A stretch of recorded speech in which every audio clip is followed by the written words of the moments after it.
Hello all இன்றைக்கி என்ன பார்க்க போகிறோன்னு பார்த்தீங்கன்னா, நான் மீஷோலேருந்து ஒரு பெட் கவர் தான் வாங்கியிருந்தேன். என்கிட்ட 2 பெட் கவர் இருந்துச்சு. அது கொஞ்சம் ஒரு மாதிரி நூல் விட்டுருச்சு.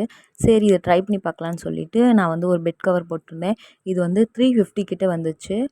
இதுக்கு ஆஸ் யூசுவல் 2 தலகாணி உரை கொடுத்துருந்தாங்க. அப்புறம் நான் பெட் கவர் நார்மல் டைப்பில் வாங்கினேன். இந்த மாதிரி எலாஸ்டிக் டைப்பில் ட்ரை பண்ணி பார்க்கலாம். ஏன்னா அந்த மாதிரி இருந்துச்சுன்னா பாப்பா உடனே கலைச்சி விட்டுறாங்க. இதாக இருந்துச்சுன்னா கொஞ்சம் கலைக்கிறதுக்கு லேட் பண்ணுவாங்கன்னு நினச்சி நான் வாங்கினேன். குவாலிட்டி நல்லா இருந்துச்சு. துவைச்சதுக்கப்புறம் மேபி தெரியும். ஆனால் கொஞ்சம் காட்டன் மாதிரி தான் இருந்துச்சு. நல்லா மொட மொடன்னு இருந்துச்சு. துவைச்சதுக்கப்புறம் கொஞ்சம் சாஃப்ட் ஆகும்னு நினைக்கிறேன். அது வாங்கின உடனே எப்படா நம்ம போட்டு வைப்போம்னு யோசிச்சுட்டே இருப்பலாம். நைட்லாம் அதே யோசனையாகவே இருந்துச்சு. காலையில் எந்திரிச்ச உடனே வீடு க்ளீன் பண்ணுற வேலை வந்தப்போ இதை உடனே என் ஹஸ்பண்ட்ட கொடுத்து நான் போட சொன்னேன்.